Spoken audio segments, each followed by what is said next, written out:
At almost every school you visit, you see a sign against bullying and abuse. This kind of message is a very good thing. We don't need another vengeful spirit like Hikiko-san roaming the world. Hikiko-san was a young girl who was often abused by her parents at home. Over time, she was left with many scars and deformities, leading to Hikiko-san being bullied by her classmates at school. One day, this bullying became too much for Hikiko-san to handle, and she took her own life. However, there are many different versions of this story. In almost every version of this story, Hikiko-san comes back as a vengeful spirit, seeking revenge on small children. It is said that Hikiko-san appears at Japanese schools on rainy days. She will often appear to be a tall and slender woman with long black hair and a battered white dress. She is almost always seen carrying something that appears to be a large doll in her hands. And when she looks at you, she has very intense eyes, and her smile stretches from ear to ear. As you approach Hikiko-san, you will notice that the thing in her hand isn't a doll, but a dead child. She snatches children and drags her victims around until they become nothing but a clump of meat, and then she leaves them on the ground. Hikiko-san will leave the following types of children alone: those with the same name as her. It is said that her true name is Mori Hikiko. However, no one knows whether or not this is true, because this is an anagram for Hikikomori, or shut in. Victims of bullying, children that were or are abused at home. The reason she will not come after you maybe is because she sympathizes with you. Some say that you can also escape her by showing her own face in a mirror. One legend tells that Hikiko-san was very beautiful and very smart when she was alive. This led to her being bullied by many students out of envy. When she tried to ask people to hang out, or even approach her peers to talk, they would often just ignore her and laugh. The bullying grew harsher and harsher. People would pull her skirt down at school, and some students would surround her and beat her with sticks during PE class. One day when she was walking home from school, kids began throwing stones at her, attacking her face, landing her in the hospital. Ever since that, they say she has become a hikikomori, someone who stays inside all day and never interacts with the outside world. A separate story tells of her father being drunk and abusive. After not being able to bear the abuse for any longer, she stabbed her father to death and mysteriously went missing. Legend has it that after this, she began appearing as the vengeful spirit we know today, stealing children and dragging them away to their doom. A final theory tells of Hikiko-san's mother. Although her daughter Hikiko-san was a very smart and beautiful young woman, she was bullied at school to the point of taking her own life. This led to her mother being bullied by her friends, calling her a terrible mother for allowing this to happen. When she went to her husband and other family members for advice, no one would listen to her. She kept asking them for help and advice, but this caused her family to grow to dislike her as well. This caused her to go on a rampage, killing children who were the same age as her daughter. No matter the legend, let's hope Hikiko-san doesn't come after you.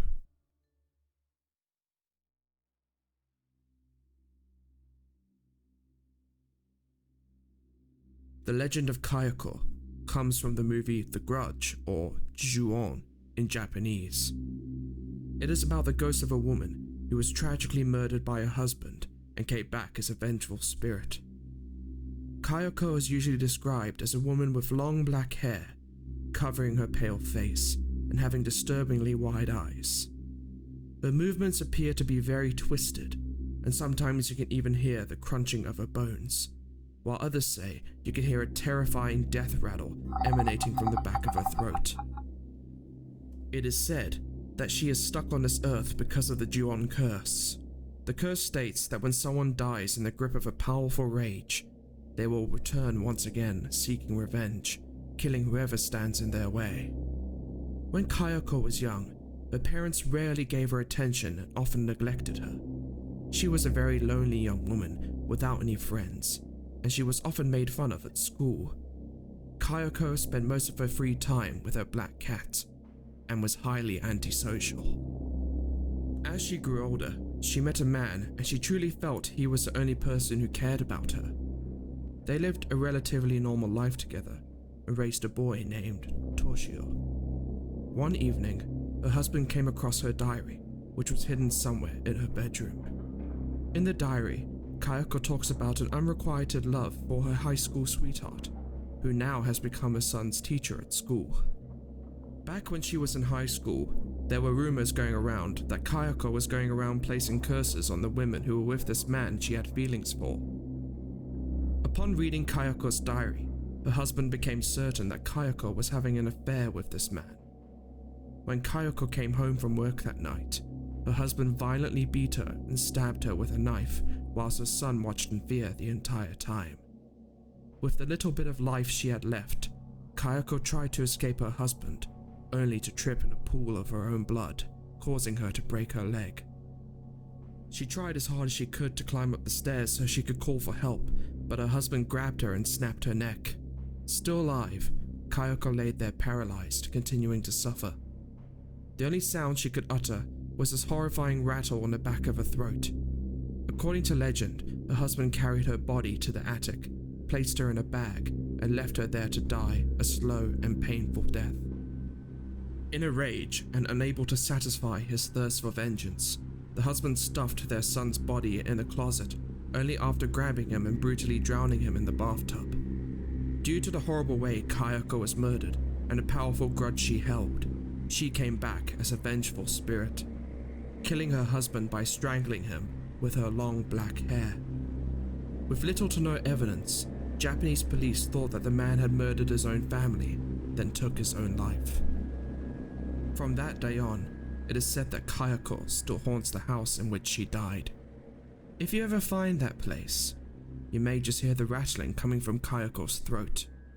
You might just see her crawling down the stairs, covered in her own blood.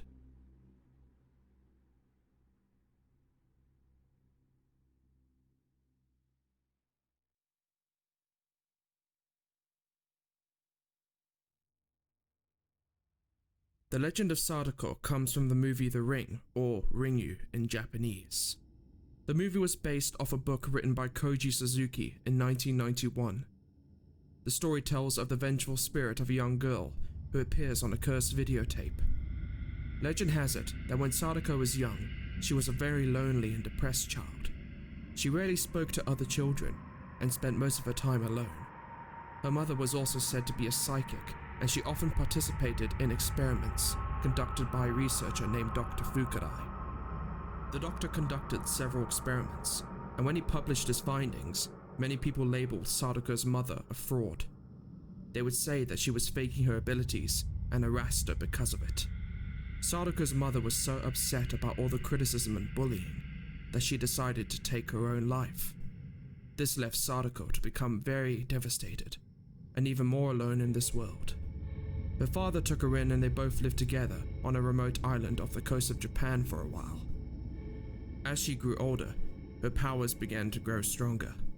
When her father learned she was a psychic just like her mother, he took her away to Dr. Fukurai for help. Just like her mother, Dr. Fukurai forced Sadako to participate in many experiments. It involved using her mind to project words and images onto pictures and videos. Once again, Dr. Fukurai wanted to publish a book about all of his experiments, but Sadako knew better. She didn't want to end up like her late mother. Sadako put her foot down and refused. She said that she was done and intended to return home. At this point, the legend begins to change depending on who you hear them from. Some say that Dr. Fukurai murdered Sadako in a rage when he heard this, while others say that he lured her into the woods and strangled her.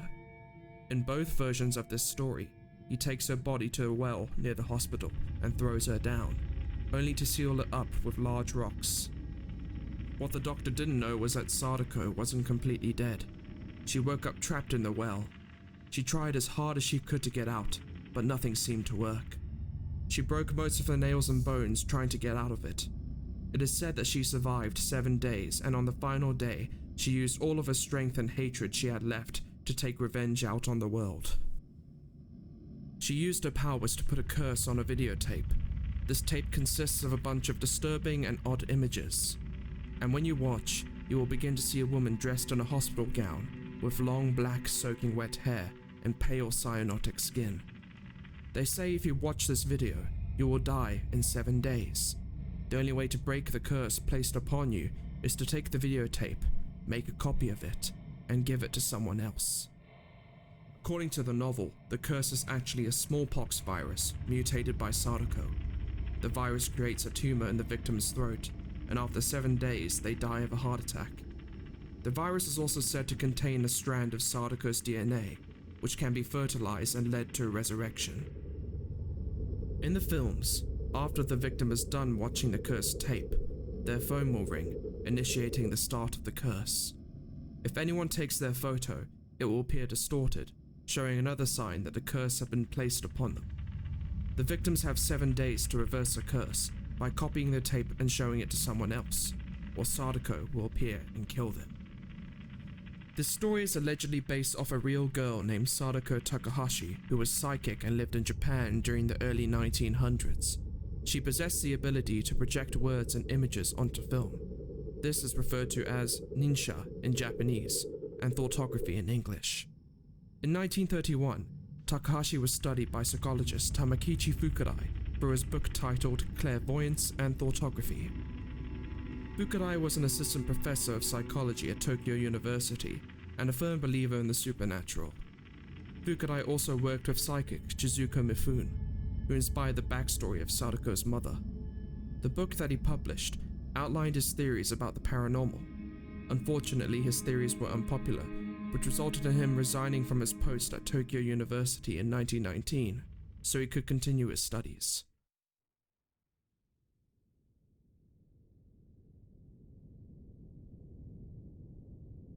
Kashima Reiko is an urban legend from Japan about the ghost of a woman with no lower half to her body.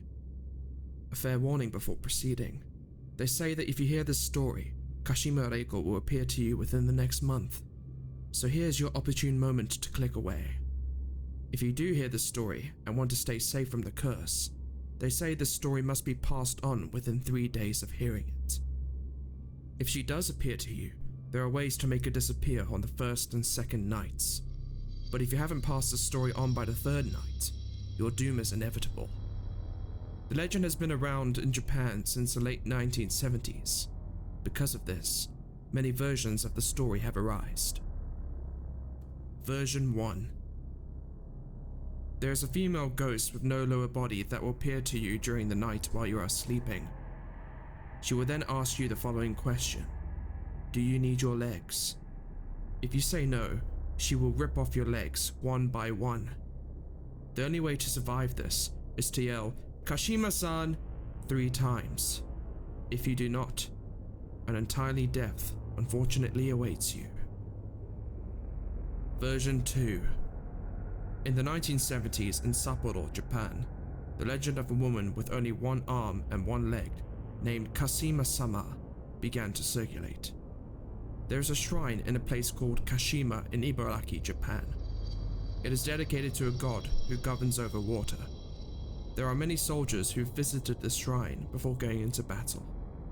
According to legend, many ghosts and demons from Japan were merely gods who lost their way and became evil. After Japan's loss in World War II, this is said to have led to the creation of Kashima-sama, the corrupted version of the god of war from the shrine in Kashima, Japan. In this specific legend of Kashima-sama, it was said that you needed to spread the story to 5 other different people over the course of the following 3 days, or Kashima-sama would appear and kill you. This spread quickly throughout Japan and began to cause panic and hysteria. Version 3. A long time ago lived a woman named Kashima Reiko. Like many other stories, she was often bullied at school by her peers and treated terribly by her family at home. The legend states that she was sexually assaulted and beaten by a man. After being traumatized and in so much pain, she tried to make her way to the nearest building for help. Unfortunately, on her way to find help, she fell onto a set of train tracks and lost consciousness. Shortly after, a train came by and severed her body in two. Kashima tried as hard as she could to call for help, but no one could hear her. With it being so cold in the northern part of Japan that night, this caused her blood vessels to constrict, keeping her alive. She used all of her strength to pull what was left of her upper body to the nearest station, where she spotted a conductor. She cried out for help, but the conductor, thinking she was some sort of demon, grabbed a tarp and strangled her to death. This resulted in giving birth to the vengeful spirit of Kashima Reiko. They say when Kashima Reiko appears to you, she will appear in your bathroom in the middle of the night, confused and looking for her long-lost legs. When you encounter her, she will ask you a few questions, and if you don't answer them correctly, she will tear your legs off and kill you. If she asks you, "Where are my legs?" you should answer, "On the Meishin Expressway." If she asks, "Who told you that?" you should say, "Kashima Reiko told me." Her last question is a trick question. "Do you know my name?" She may ask, but if she does, do not answer Kashima or she will kill you immediately. You must space out the name, changing the meaning of her name. Ka, as in mask, Shi, as in death, and Ma, as in demon. Hopefully you've taken all of this to heart, and she doesn't appear to you within the next month. A final story tells of a young woman who had heard the story of Kashima Reiko from one of her close friends. The version she heard was that a creature would visit her on a rainy night, pounding at her door. The friend didn't go into too much detail about who or what this creature was. She merely said it was a frightening creature. Her friend continued to tell her the creature would question the person that opens the door and would ask if they needed their legs. If you were to answer no, it would rip them off and run away with one of your legs. If you answer yes, a ghost leg will begin to emerge from your body and you will be cursed for the rest of your life. Let's just hope that Kashima Reiko doesn't appear to you.